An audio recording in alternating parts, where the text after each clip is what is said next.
Very dark man don't finally go Ghana, go interview the market people. I post that video now. He go interview the king. We say he won't become Igbo king in Ghana. He go interview him by himself, so that the king will come out and speak for himself, so that the Ghana people and the Nigeria people will understand better. Watch the video. So this is going to be a chit chat between me and the Eze Igbo in Ghana. It is to clear a lot of things that is going on online and what we have been hearing. And also, I think I'll be speaking on behalf of a lot of Ghanaians because of the comments I see on social media. So I have a lot of questions to ask. Now, the video recording going on, I don't edit my videos, I just post them direct. And I'll be very, very thorough with this my question. Thank you very much. So, I want to believe, as the Igbo in Ghana, that you have been seeing what is going on social media, where some persons and some group of people posted a protest saying Nigerians must leave. And some way, somehow, your personality, your position is caught in between all of this. They say, oh, there's one man, is the king in Ghana, trying to take over Ghana, establish a palace where they already have a king. Practically, they are saying you want to take over Ghana. And for this reason, it is threatening the stay and the business of a lot of Nigerians as what they put on the media. Now, this whole thing is just to let Ghanaians know that, okay, this is what it is, this is not what it is. And for our own Nigerians that are in diaspora and in Nigeria. So the first question to you, is it Igbo in Nigeria, is it Igbo in Ghana? I'm sorry. Is it Igbo in Ghana? Are you establishing a palace in Ghana to compete? Or what is your position in Ghana? Let's know your position in Ghana first of all. Thank you very much. Yeah, very dark man, you're welcome. By the special grace of God, I was chosen by the Igbo community in Ghana to be the SND Igbo Ghana. I am the leader of Igbo community Ghana in our language, as our local language, SND Igbo Ghana. And the Igbo in diaspora did not begin here in Ghana. It's all over the world Igbos are found. Even in Nigeria, we have in Abuja, we have in Kaduna, we have in Lagos, we have in even where you're coming from. Okay? We have in America, we have in London, we have in Canada, we have in Europe, all over Asia, even in Russia, where there's war going on there. So we have Igbo all over the world. And the purpose of Igbo is for we to preserve our culture. It's for we to teach our culture and our tradition to our people. It's for we to celebrate our festivals. It's for we to bring peace among ourselves. It's for we to help ourselves in our businesses to support each other. It's for we to make sure there's love among us and also teach our people the rules and regulations of the countries where we find ourselves or the state outside the land where we find ourselves. Now, with all these package and many more, these are the purpose of Igbo in diaspora. It's not for political. It's not for a challenge of the host nation or a host state. It is not for the challenge of kings and queens of that land. It's not for challenge of anything, but it is for our own people. Remember, we are 100% Igbos, Igbos. And most of us are not properly educated because our nature of business. Some people cross the boundaries because they don't know the rules and regulations of the country where we find ourselves. For that reason, the structure of Igbo in diaspora help to teach our people what they don't know. so you cannot cross your boundaries. Now, me sitting down here, I did not make myself the Igbo Ghana. My people choose me and made me the Igbo Ghana. And this is my 13 years of this work here. 13 years of hard work, 13 years of struggling, 13 years of peacemaking, 13 years of promotion, and 13 years of bringing the two nations together in terms of culture and tradition. So, sitting down here is not by my power, but the power of the people, but ordained by God. Now, going to your question, my purpose here is not a purpose to challenge the traditional authority of the nation.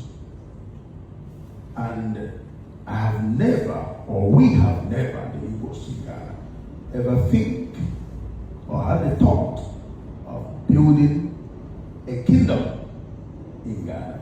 Nothing like that. We've never had this thought before. We've never even think about it. We've never even acquired any piece of land for kingdom. What we did was exactly what's happening now in Ghana. You were in the market yesterday. I want to help you so that your questions will be great for you. That's why I'm giving you the nice instructions today. You were in the market yesterday. Based on Nigerian shops that were locked in the market. This is exactly what happened in 2013. When President Mahama, a competent president here in Africa and around the world, came into office, newly as elected president after the death of his boss, Akamels. That's the year of 2013. There was a massive force to Nigerians in the market by Ghana Trade Union, asking Nigerians to leave the market because they were not following the rules and regulations of Ghana that prohibits retail in the market. The rules and regulations are about foreigners to supply to the locals, and the locals will do retail. That is the law. My father in the law, T.D. Joshua, said he should know the root of the problem before he can solve it. That is the law. And when you prohibit any law, or when you did not follow up any law, the law will hold you. Now, that is the law. But we see ourselves that we are West Africans. West African treaty govern and coverage every one of us. We believe in free goods, free whatever, blah, blah, blah, blah, blah. Border crossing and all that. We see it as an opportunity for we also to go into retail trade. Most of us that started coming here early 30, 40, 20 years ago, we are massively in supply. But I will tell you one thing. Many a times, some of those who are supplying, when you supply them, getting your money become a problem. When you supply to the Ghanaians? Some of them, you can say Ghanaians. I don't like the language of plural. Some of them. Some of them, exactly. When you supply them, they don't pay. Sometimes they don't pay. You become frustrated. And some of us try to, make use of the opportunity and go into retail ourselves. Now, sorry, I want to break you. Now, if the law says foreigners should not go into retail, and because of this reason you decide to go into details, that means you are actually. That is why I told you. Remember, I told you that the laws prohibit foreigners not to go into retail. Yes. That's why I told you that you need to know the root cause of the problem. So as long, and I told you that when you break the laws will hold you. So as long as we are concerned, the retail we went into is not supposed to be. But I'm telling you that as a West African sub-region, as West African member states, we believe that we can also have that relationship.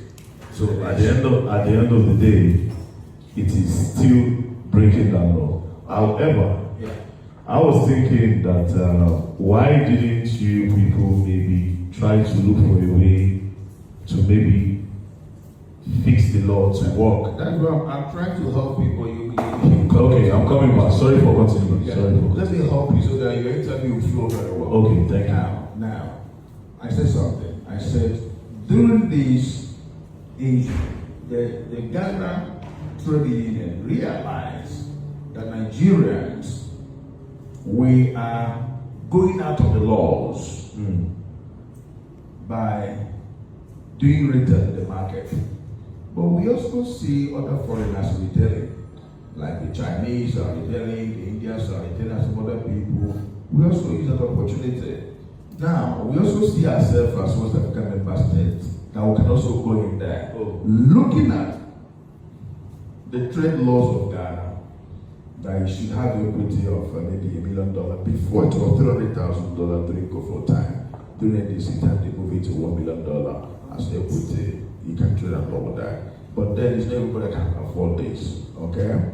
So if you have $1 million, maybe you let it be Nigeria to trade and all that.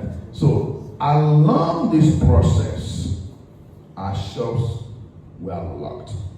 That's 2013. Just your shops or other people that also... These are Nigerians. Just Nigerians. Because you mentioned that other nationalities like the Chinese were just also... Nigerians. Okay. Only Nigerians. 2013. It was massive. You can go to internet and check it.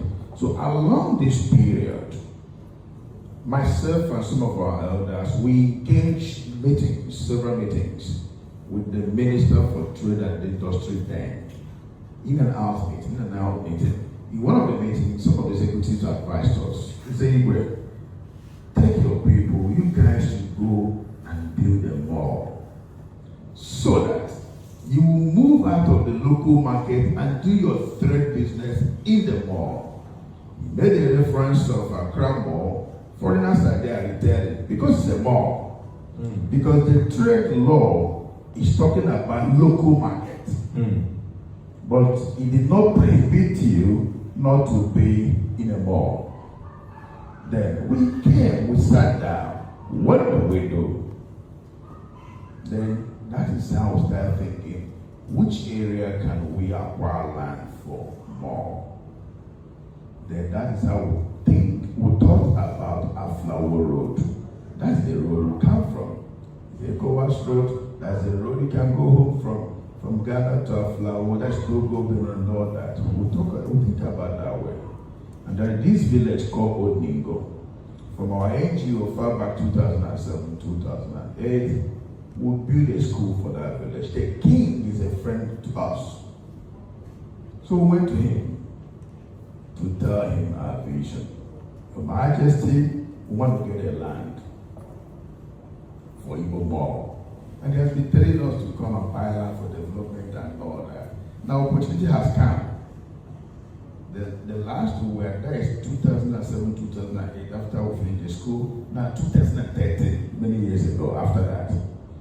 Then conversation gives birth to ideas. We're discussing about the land, we're to purchase land for more. And that discussion, what ran into our mind is if we build more along this road, the distance of the town is so much, we might not be able to have that patronage. Let's do it like Chinese town. Let's do it like a community.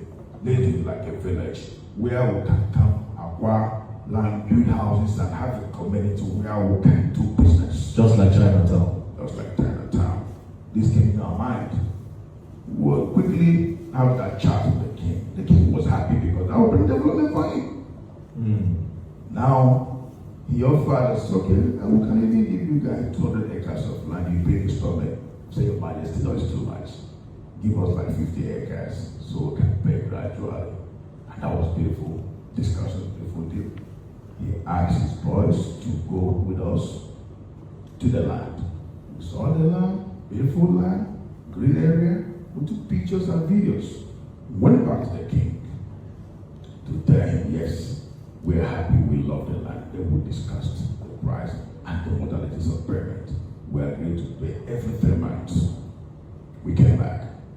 Just like you came here, a week after, Crystal TV came here for conversation, for discussion, for interview. And you want to know And I'm not enough to 1 year on the throne as of that time. They want to know my plans, my vision, what I want to achieve for Igbo people and for Nigerians. Along those interviews, I now told him, we've even acquired 50 acres of land where we want to build Igbo village. I'm an architect. I designed this house, I designed that, I built. Oh, Yeah. this house is not a palace that was given to you. This is a house that you built. It's my home. This is about 19 years old building. So the house is older than you on the throne. Yes. I've had this house before the throne. When were you inaugurated or coronated? 2012. When did you build the house? Long ago, 19 years ago, changing now. So this is not like you didn't build this to make it a palace. No. You built it as a whole. My residence. And before God gave me the opportunity to lead my people as a Igbo of Ghana. It is actually an intimidating place, actually. It is not. It is beautiful. It's a good place. But sorry to cut you. Okay. So, God is a master planner. I didn't know I'm going to be the Igbo leader in Ghana. But God designed the house like this. So he did it like that.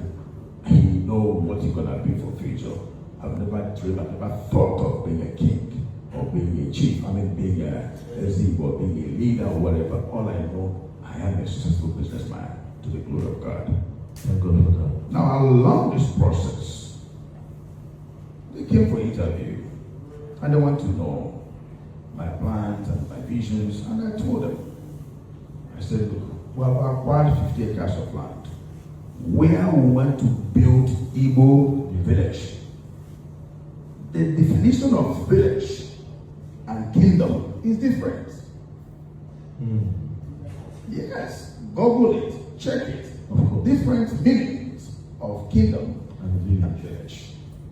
Now, this was 12 years ago, the interview. If you look at my physical appearance now and the physical appearance of that video, you can see how young I was then. 12 years ago video. Now, 3 months after, the elders and I went back to the king to pay for the land. The king told us, Igwe, hold your money. There is litigation over the land. Hold it. When we finish the litigation, you guys can come to pay. We keep going there toward 2013. At the same time, we are solving the problem with the Guta. Through this office of my elders, we were able to assemble the Guta president and all his executives around the entire region of Ghana. We held a meeting with them in the office in Accra, and we were able to have, a pathway. So throughout 2013, we could not get the land, we keep going there. 2014, we keep going there. The land did not work. Now, we forget about that vision. We have settled our problem with the Guta. The land is not working out, then we left the vision. Till today, no piece of land was acquired, no plot of land was acquired. For that vision, we left it. So you would say the whole thing of you building a kingdom or a village was something of maybe 12 years ago. It was a dream that later just dissolved on its own. It is a dream, not just me, but the community. Not me to come and build a village. It's for the community. If you even listen to that video properly, I said how the village will look like. I also said Igbos will come to acquire land. We're going to have high rises over here. We're going to have shops, market, and all that. It is a vision that will come together to conceive a vision that came out of circumstances that you are seeing today. Okay. Okay? Okay. So I'll go to my next question. Now I came into your palace, like I said, you came into your palace/house. Now that you said you built it before your coronation, so I'll call it palace and house now. So I came into your palace, and it is actually very intimidating. The whole lion statue outside and everything. Do you think you are doing too much with all of this, or would you say it is in your personality to just feel at home and anywhere you have, you just feel like I will make it nice to my taste? Because I want to believe that maybe some of these our Ghanaian brothers, maybe when they pass this place and they see how we look, maybe they feel like, okay, I think he is doing too much, because they say it's that you are actually doing too much. So would you say how you carry yourself and how everything is, would you say you are indirectly challenging them? Because you might not directly challenge them, but maybe unconsciously it's an indirect challenge that is making them feel somehow. Now when you don't hear the video, you feel simply hear and say, the king talk say that land where they won't be acquired, they not feel acquire again, because the king say they get some dispute on the land. Ghana people, if you are watching this video now, watch it and learn. They are, most of them are with these streets based on this matter. They are playing politics with you guys. You need to stop that movement. Nigeria must go. Nigeria want to build a kingdom in Ghana. That's a total lie. And the man now say this matter now long. They had that interview a very long time ago, not even now. That is to tell you that a politician is sitting somewhere and brought that video. Maybe he might not be happy with Nigeria, or they want to distract the Ghanaians from their actual plan. This is the issue. Anytime when we say politicians or whosoever don't come out want to distract the public, they will bring out a movement that the people will be busy carrying out, while the politicians will be carrying out their evil acts and doings. He don't finally tell and say, he don't come to purchase the land again because there was dispute on it. And he tell us say that dream later dissolved. And that dream, not be say maybe in personal dream. This was a dream of all the community.